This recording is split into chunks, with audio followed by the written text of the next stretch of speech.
Hey guys, hey, it's me, Miss Kiki, and I'm back with Jeezy's Adversity for Sale, Chapter 6. But before we get started, I just want to let y'all know that I done had this song stuck in my head all day. It's by a young guy. It's called Lay Low, Play Slow, and he sings the blues. I don't know if y'all like blues, but I listen to blues. I'm a Southern girl at heart. I'm just trying to stay out the way, lay low and play slow.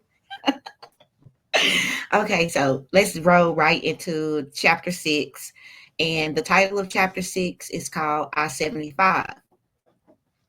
I've been home from Fort Stewart for about a month and a half when I called King and told him I was thinking about coming to see him. He was surprised. What, to Macon? Yeah, I told him.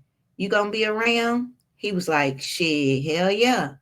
I ain't going nowhere. Come through. 3 days later, I was headed north on I-75 in a T-top Cutlass with European fronts I bought out the back of an Auto Trader magazine for $3,500. Still didn't have a license, but I had a car and I felt like a boss eating up that road. When I pulled up on Kink, we went straight to the Duncan block so he could give me the lay of the land. What I saw blew my mind. You would have thought we were in South Central on some straight out of Compton shit, the way everybody was flagged up. And they were gang banging like you wouldn't believe. All right, so you got the mafia over here, King said, pointing to some cars with black flags. And they're beefing with these dudes from over here, he said, pointing to some other cats rocking a different flag. And they're beefing with, he just kept going, talking about how these cats over here couldn't go to that corner store over there because who controlled what turf. Eventually, I was just like, hold up, hold up. You're saying that you can't go to that corner store? I pointed at the corner store, which was maybe about 50 yards away. He was like, yeah, no, they can't go over there. If they do, it's on. I tried to wrap my head around it. But to be honest, it all sounded a little crazy to me. So you're telling me y'all are all going to war over who gets to stand where and who wants to get to shop at which corner store, and y'all ain't getting no money? I mean, we're getting a little something, he said. Yeah, but Keith, man, come on, I said. I'm talking about money. We sat there in silence for a minute, watching the block. Finally, I was like, man, we got to figure this shit out. Y'all got all this muscle. Y'all just ain't got no hustle. He looked at me, and you do? I told him straight up, you fucking right. That's when I made up my mind. There would be no second guessing, no giving into temptation, no lack of commitment or focus. I was going to take all the skills I picked up at Fort Stewart and everything I learned about myself while going through the program, and I was going to apply all of it, 1000%, to my hustle. And I was going to be a militant about it too. Nothing and no one was going to stop me from reaching my goals. I was going all in, and I was going to be relentless. A few days later, I dipped back to the Val to put things in play. My first thought was to go see this older cat who was dating one of my cousins at the time. The streets were dry, but I knew he had a solid connect down in Florida, so I thought he might be able to slide me something to hold. He lived in a trailer out in the area called Devil's Head. And when I pulled up and asked, and when I pulled up, he asked me what I was looking for. I told him, man, I'll take whatever you got. I was still at that age, 17 going on 18, where on the one hand I was grown, but on the other, I could tell he was thinking maybe I was still just a kid. Finally, he was just like, well, shit, come on. I followed him through his yard to this old, broken down, rusted out Oldsmobile sitting on four flats in the middle of the waist high weeds. He popped the trunk, and I swear it was like the scene in Pulp Fiction when John Travolta opened that case. There must have been something like 20 grocery store bags in there. and every single one of them was full to the brim with these big ass cookies. I'm talking, he had so much shit it damn near filled the trunk. My eyes lit up. Get what you want, he said, like it was nothing.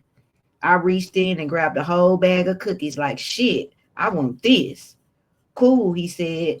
Now go out there and get it and bring your money back. And that's exactly what I did. I took that bag to Macon and posted up on Duncan Block and Kink and the rest of the homies. And I ended up staying there for years. I grew a multi-million-dollar business just off of that one decision alone. Sitting there in my T-top cutlets with Kink, like fuck it. I'm going all in. And I never looked back. Real talk. All the shit that went down in Macon could fill a whole other book. There were so many people and so many plays, big businesses and petty businesses, stand up guys and low down snakes, beefs, wins, losses, and people getting caught and killed or sent away to do serious time. And it was never ending, too, because that's the thing about being a hustler for real. You never get a moment off because as soon as somebody catches you slipping, it's a wrap. So every day you're on high alert, keeping tabs on everything. Who's holding the money? Who's holding the work? Are they cool and safe? Who else knows who? What's going on? When's the next shipment coming in? Is the plug still straight? And on and on and on. But I will say this though, you can pull up on the Dunkin' block right now and ask somebody out there who put the hood on, and to this day they'll tell you Jeezy straight up. I'm not I'm not saying I'm Tukey Williams or anything like that, definitely not. But everything about me checks out. When I came through, I changed lives and I changed the block forever. One thing about me, I've always been able to spot an opportunity. And once I see it, I'm willing to do whatever it takes to capitalize on it to the fullest degree. That was true in Russell City and at the exchange and at these little electronic stores in Japan. It was true with that $20 my uncle gave me and that big bag of weed I got from my cousins. And it was true when I was riding my bike up and down Polar Street and posted up on Auntie's mother's house on the front porch. And it was absolutely true in the Mac because I didn't just bring in a bunch of work and put it on the block. I opened the whole city up. And the only way I was able to do it was by seizing the opportunity I saw in front of me and going against the grain. You got to think when I first got to Duncan Block, it was an all-out war. You had the Bloods over here, the Crips over there, the Mafia over there. Everybody had beef and nobody was really getting any bread. The way I was looking at it, Business 101 says you want to remove many barriers as possible so the money flows. The bigger the market, the bigger the opportunity, which gives everybody participating in the market the potential to make way more bread.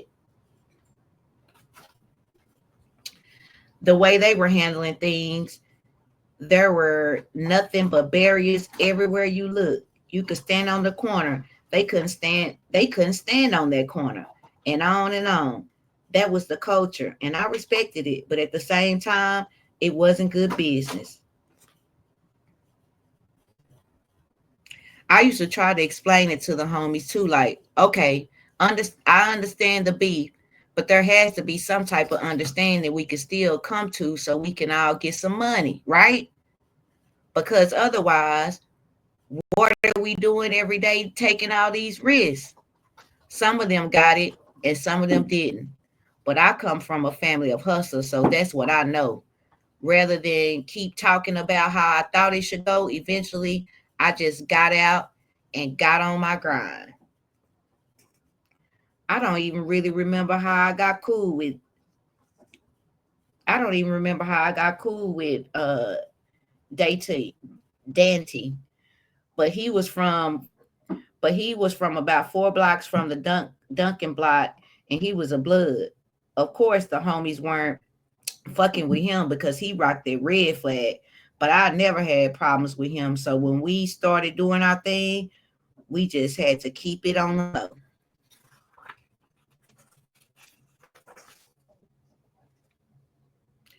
That was even better for me though, because that was another one of the rules. Never let anybody in your game room. I believe that's true generally because information is power, no matter what business you're in. And then when you see all the data harvesting all these social media companies are doing, that just keeps you that just lets you know information is one of the most valuable commodities in the world. That's especially true in the streets. As soon as someone finds out what you got going on, they got the upper hand. They could set you up, have you robbed, snitch on you, have you killed, or shit, all of the above. You just never know. When I was first starting out, my Uncle Bo Slick used to always say, never let your right hand know what your left hand is doing. Well, you know how they say a drunk ass speaks a sober mind? My Uncle Bo Slick sure liked his gin, but I still live by that one to this day. The less people know, the safer it is for everyone. If you follow that, it just might save your life. As for Dante, or Tay, as everybody called him, he ended up being my direct line to the Pyrus over on the south side, which opened up a whole other side of town. We met up in the parking lot of Salem's Fish Supreme, and then he go over the south side and get it off. And we were so discreet with it that nobody over there ever even heard my name. It was the same thing on the east side. There was this cat Carlos, and when I first got to town, his name was Bringing. He was the man. After I've been in After I've been in the Mac for about a year, he pulled up on me and the homies one night, and we were kicking it in the parking lot of a gas station after the club. I just bought my first Lexus, a GS 400, like the hot boys were always rapping about. Carlos leaned out the window of his big body Benz and hollered at me. I heard about what you've been doing. I see you. Then he said, just don't fuck my bitch. Man, I bust out laughing so hard when he said that, I swear. But when I saw he was serious, I was just like, oh shit, all right, bet, no problem. We're good. That was so wild to me. But I guess that was his biggest concern. Well, maybe a month or so after that, I was trapping out. I was trapping out this shotgun house on the west side when I got the call that Carlos had been shot and killed in the ragtop Buick. Fucked me up too because we started talking after that night at the gas station, and I could tell he was a good dude. When I heard the news, I was just like, damn. I could hear Six's voice in my head. I'm glad it wasn't me. Carlos had been the king of the East Side, and his death opened up another opportunity. There was room for a new king.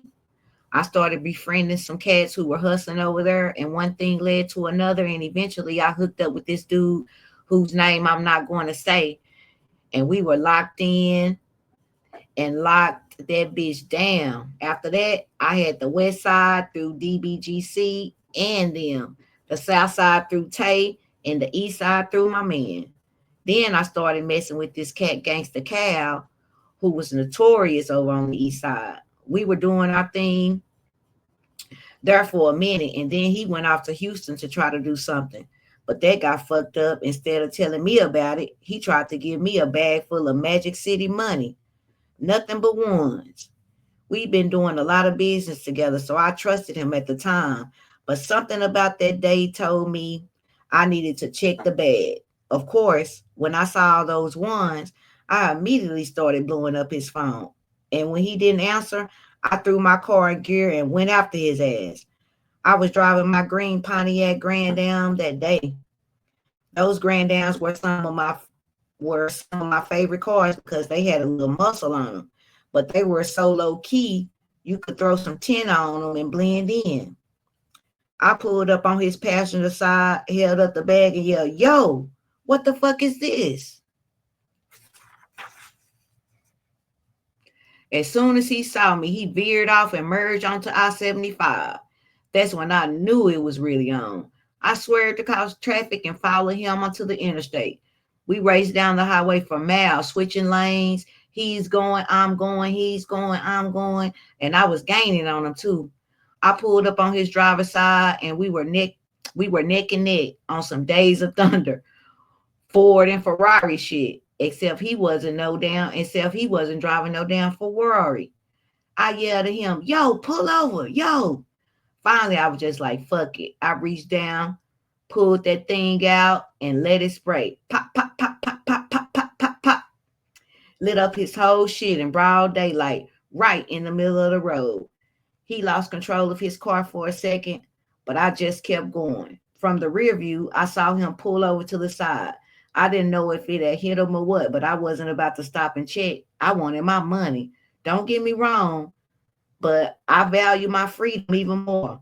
I pulled off the highway about 30 miles down the road and ended up back in the car into some bushes I found behind an abandoned church. A couple of hours later, one of the homies came and got me, and we stripped everything out the car and bounced. I never went back. Things got pretty hectic there for a minute because his people were about their issue and we were definitely about ours. But I refused to let it go. As soon as somebody starts thinking it's cool to take from you, then everybody started thinking it's cool to take. And of course, there ain't nothing cool about that. I put the word out and made sure it was understood. Like, if y'all don't give me my money, y'all ain't never going to be able to sleep because we're going to be on your head. About a week later, he hit me up like, yo, I got your money. And we had a plan to meet at the mall. But shit, let me stop right here because I could go on and on. Like I said, everything that happened in Macon could fill a whole other book. I really say all this just to say this. When I first pulled up on the Duncan block, I saw a lot of untapped potential in a market that was being choked off by issues that, even though they existed for real reasons, were standing in the way of everybody getting some bread. Nobody had thought to break down those barriers and open the market up the way I did because they were too deep in. To them, it was what it was. It took an outside perspective to question the accepted way of doing things and to see how big of an opportunity finding another way could be. It was a flip on what the business world calls the blue ocean strategy, but applied to the streets. And it was the same thing my cousins had been doing in those small towns all along. Instead of competing for the same blocks as everyone else in Atlanta, they found the blue ocean in the Ville and the surrounding areas and got it off. My innovation was to take that same approach to the Met. On the ground level, Macon had a red ocean with a whole bunch of sharks swimming around, fighting for food. But above the fray, everything was blue because nobody was trying to lock down the whole town. That's where I came in. I was willing to look above the fray.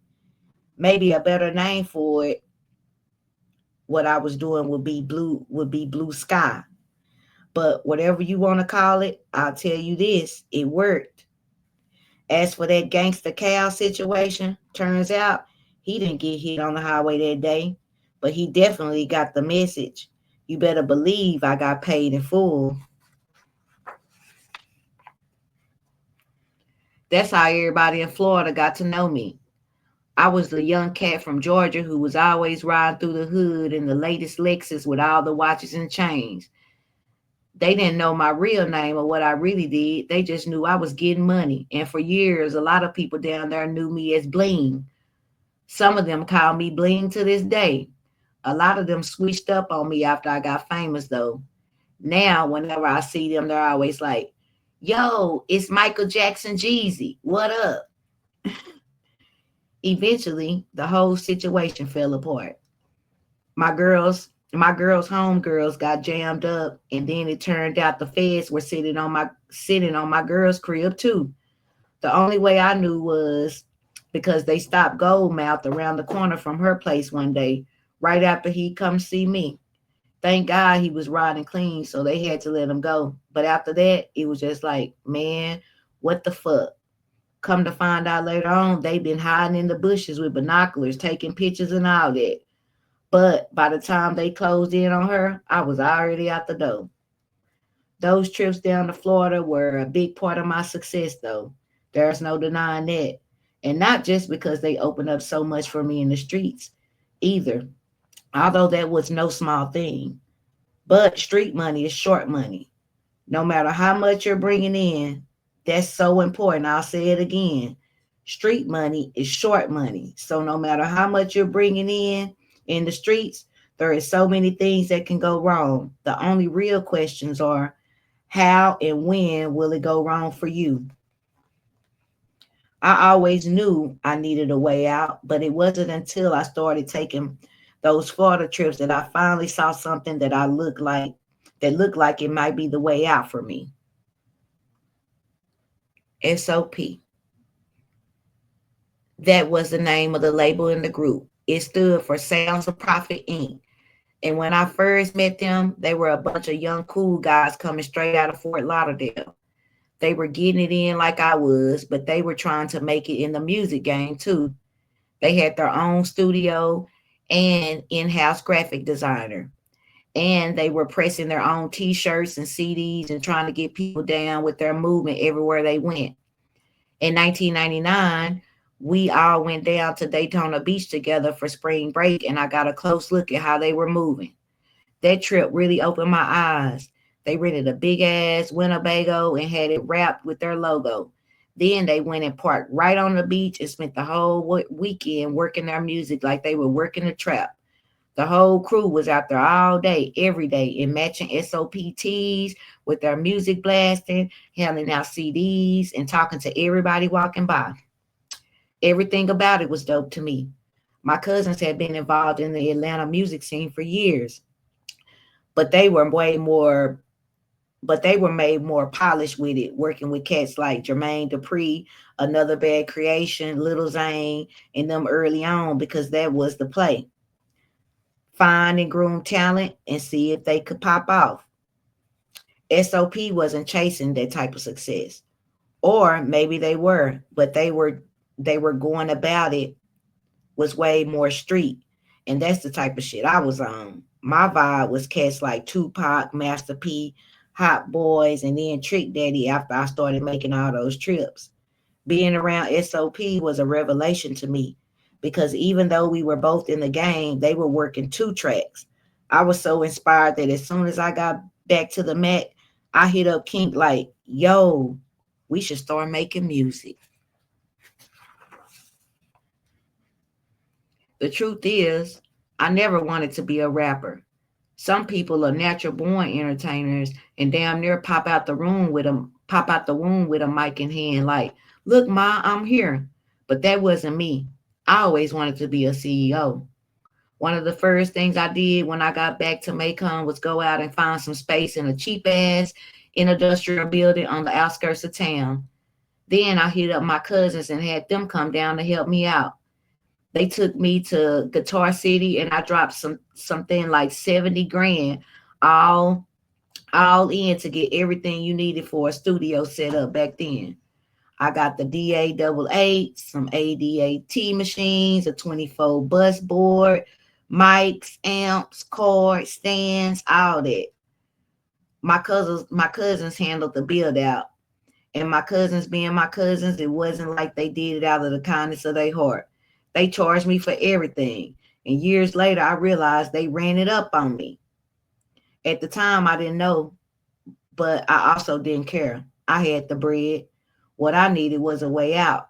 So if they said something cost X, then I paid X. No questions asked. Still, I swear the most important thing I ever bought for that studio wasn't the mics or the mixing board or the studio monitors. It was this gray sofa I got from the furniture spot all the hustlers used to go to in the Mac called Sons. To me, that sofa was like a stamp on the whole situation. In my mind, once that was in there, we were official. Because now we could treat that studio like the trap and grind nonstop. If anyone got tired or needed a break, they could hit the couch to get some Z's and then get up and take a bird bath in the sink, throw on some fresh black teas, and get right back to work. As soon as we had the studio, I went all over the hood looking for cats who thought they could rap. I wasn't looking for demo tapes or songs I could check out or none of that. I was straight up just looking for anybody on the block who wanted a shot. Like, yo, you said you wanted to be a rapper, right? Come on through. We give them a beat, and if Kink and I liked what we heard, we signed them on the spot. We called ourselves Young Guns Entertainment, just like Baby and Slim with Cash Money, and Jay-Z and Dash with Rockefeller Records. Kiki B and I were the co-owners and co-CEOs. We opened up shop in 1999, and that was a real proud moment for me. I was 21 with my own record label, my own studio, even a private drive that led right up to the studio door. Every day I pull up, I walk in there, and all the young cats straight off the block in there making music, chasing the dream, our dream. And it was such an incredible feeling to see right there in front of my eyes manifesting in real time. Me and Keek were going to put the whole, me and Kink was going to put the hood on the map, and we were bringing all the homies with us too. It didn't take long for that whole situation to go left. For one, my cousins kept running up the numbers, and that started to take its toll. There I was trying to change my life, and the whole time they were treating me like an ATM. The studio setup was one thing, but where they really got me was when I started talking to them about getting a group we were working on with a compilation mixtape they were putting together. Shit, if I known then what I know now, I damn sure could have saved myself a whole lot of bread. First, we had to pay them just to get a song on the compilation. Then they said they were going to market the record and that was going to cost. That sounded a little off, but okay, cool. Then they said they wanted to do some artwork for the tape, and that had a price. Then they wanted to set up some interviews and they needed some money for that. At that point, it was just like, bro, what? I must have spent a couple $100 grand with them all in and for nothing, really, to get one song on a mixtape. Up until then, I've been feeling good about the whole music thing. I believed in what we were doing, and I knew as long as we kept at it, we would eventually figure it out and break through. But after breaking all that bread with nothing to show for it, I started to feel the doubt creeping in. Like, damn, this shit cost a lot of fucking money. How the hell am I going to pull this off? One good one good thing did come out the situation though. It showed me how not to do it. In that respect, you could say the money I spent with them, you could say the money I spent with them was almost like my music business school loan. And I learned that if I was ever going to make it in music, I was going to have to find another way. Then all these other things started happening with our group. One guy got locked up for a double homicide and sentenced to 20 years. Another one caught a separate murder case, so he was out. Then I got into it with one of the other guys over some shit we had going on in the streets, and that kind of tore the whole situation. You know how they say blood and business don't mix? Yeah, well, business and business don't mix either, especially when it's street business. Keith wanted to keep going. But after that, to me, it was just like, man, if I can't trust one of my artists and he's coming to the studio every day, how's that supposed to work? We gave it a shot for a minute, but that was the end of the group. By that point, I spent so much money trying to get on, I decided I might as well get back to getting money for real because I was damn near broke. Then Cuzzo called talking about a new play.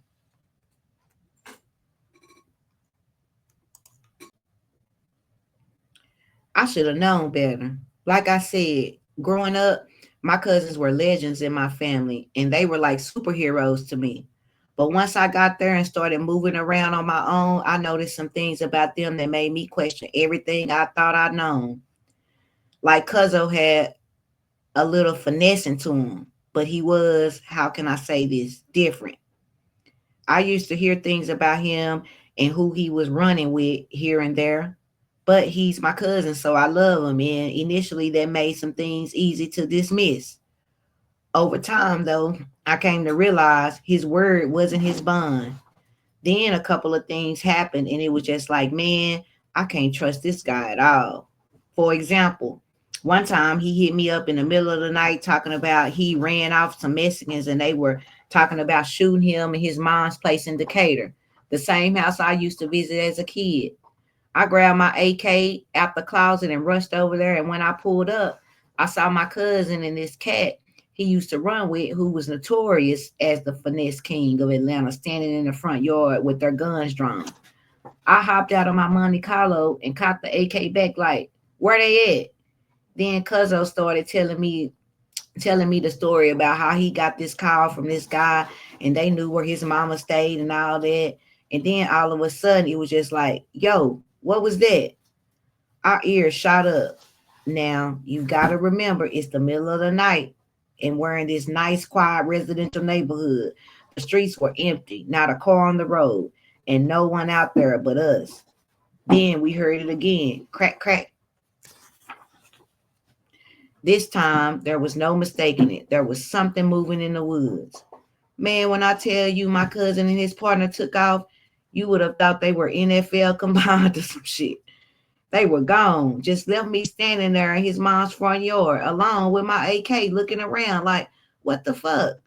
Turns out it was just his brother, Black, creeping around in the woods behind the house. And those Mexicans never showed. But I never looked at Cuzzo the same after that. To me, it was just like, man, how are you going to call me, get me out my bed, and you ain't going to stand on business? What part of the game is that? To be honest, I should have stopped fucking with him right there. But that's the thing about the trap. It's real easy. It's really easy to get trapped. It doesn't take much to become addicted to getting money, believe me. For me, it started when I doubled up on Pollard Street and I kept chasing that high. But that's the thing about addiction, right? Once once it's got its claws on you, it's hard to stay away. You'd be amazed at how many people I've known who somehow managed to get out and go legit only to get caught up when they went to make one last play with the streets. It takes a kind of wishful thinking to know all the risks and to see people suffer the consequences of taking those risks all the time and to still go out there and take those same risks every day like, man, that's not gonna happen to me. That was me, stuck in the trap chasing that high, getting money like a motherfucker 1 minute and going broke the next, which made me want to take even more risks to get back up. So even though I saw my cousin for who he was the night he left me standing in his mama's front yard, when he called and said he might have a play in Atlanta and asked if I might be able to put some money together, I didn't hang up. Instead, I was like, yeah, I might put something together. What's up? I felt nervous about the whole situation from the jump. On the way to the spot, I kept thinking about the 250,000 in my book bag, all the way things could go wrong. At a certain point, I even said something too, like, hey man, let me go back and get my strap. He was like, man, come on, it's cool. These my people.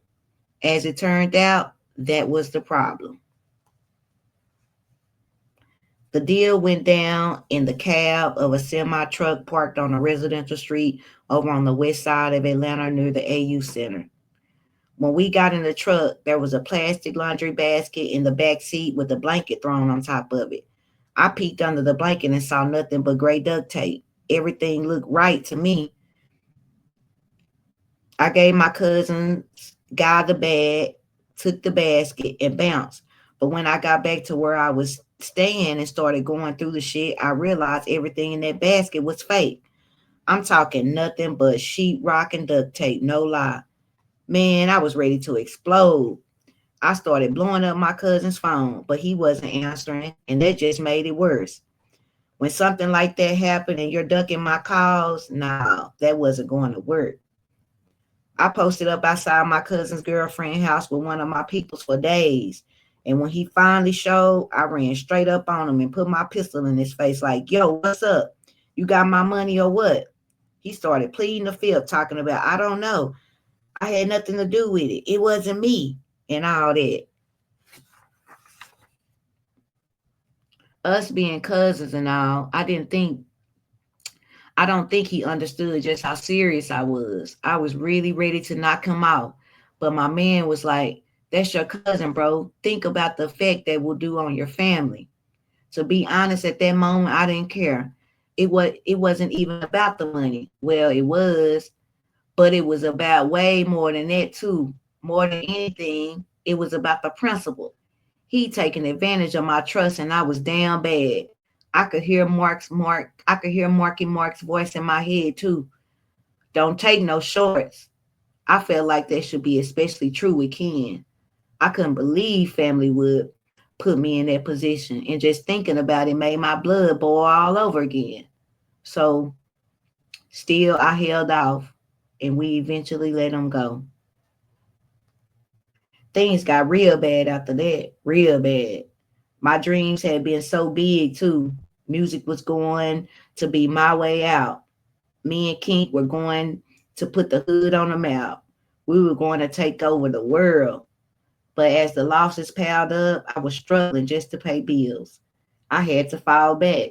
I downsized everything. I got rid of my secret spot in Atlanta, broke the lease on my fly ass condo in Mac, and started selling my cars. I even broke the seal on the money I had stashed in people's attics and yards over the state. It was deep. It was so deep. At one point, I was living in the studio because I didn't have anywhere else to go, sleeping on that little ass couch with two pistols on me in case someone tried to come through the door. Even then, I could literally barely keep the lights on. I walk in and hit that switch, and I just be all of that equipment, that little gray couch, and with my two pistols sitting in the dark. Like, damn. I went back to selling Nina's just to maintain, and started thinking seriously about getting out the game for good. I didn't know what else I would do if I did, but I just felt like whatever this isn't it. I'm way too stressed. Then one day I was kicking it at the studio with my partner, and he told me, "You might as well do it yourself." I was like, "What, rap?" He was like, "Yeah." First thought was, I'm not a rapper, I'm a hustler. But after he left, I kept thinking about that conversation. I didn't know a damn thing about rapping. I mean, I used to rap here and there at school with lunchrooms and all of that.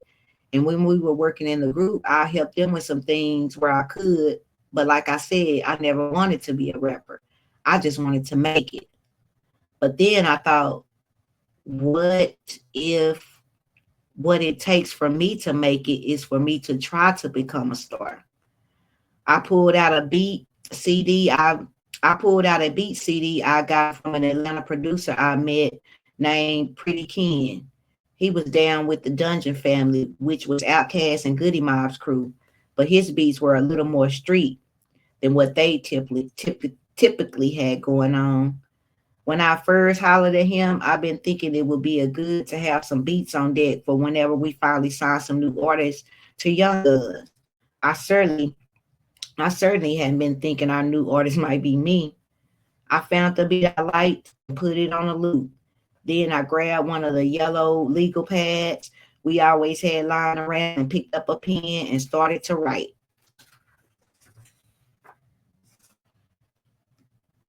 That's the end of chapter 6. Thank you for tuning in. Give me a like and subscribe so you can come back and listen to chapter 7 when I drop it. Bye.